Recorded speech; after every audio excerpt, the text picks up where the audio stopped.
okey lah colour ni dengan baju ni.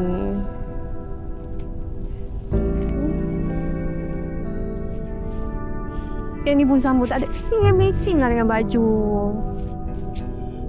Cuba yang ni pula. Mesti matching dengan baju awak.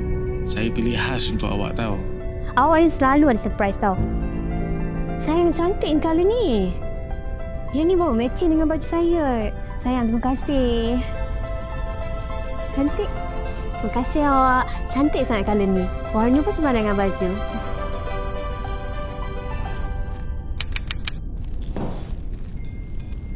Sayang, awak tengah buat apa tu? Saya tengah buat kuih raya favourite awak lah ni.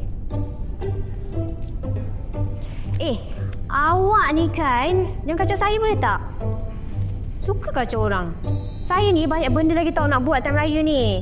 Daripada awak kacau saya tu. Baik awak pergi kemas ruang tamu tu. Ini tudung untuk awak tau. Isteri tersayang awak ni saya. Kan, setiap kali raya, setiap kali tu lah beli tudung baru kat saya. Terima kasih sayang. Semangat nak buat kuih raya tak apa ni. Awak nak kuih raya apa lagi? Saya buatkan. Okey. Tak sini. Okey. Macam ni okey tak awak? Cuba buat ke kiri sikit. Macam saya ingatlah. Sekarang ni macam ni okey? Dah cantik.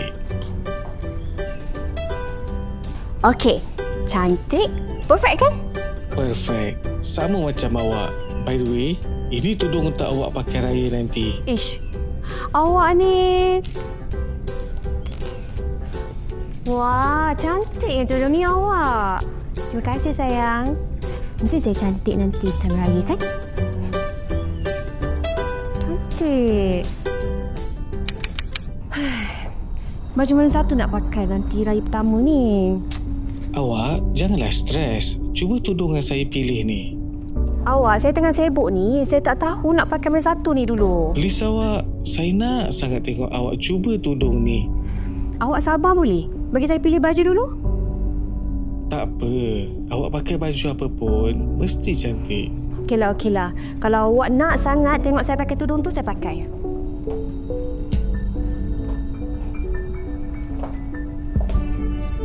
Wah, cantik ni isteri saya ni. Awaklah yang paling cantik untuk saya. Awak ni mana ada. Ni, tudung yang awak bagi ni yang cantik.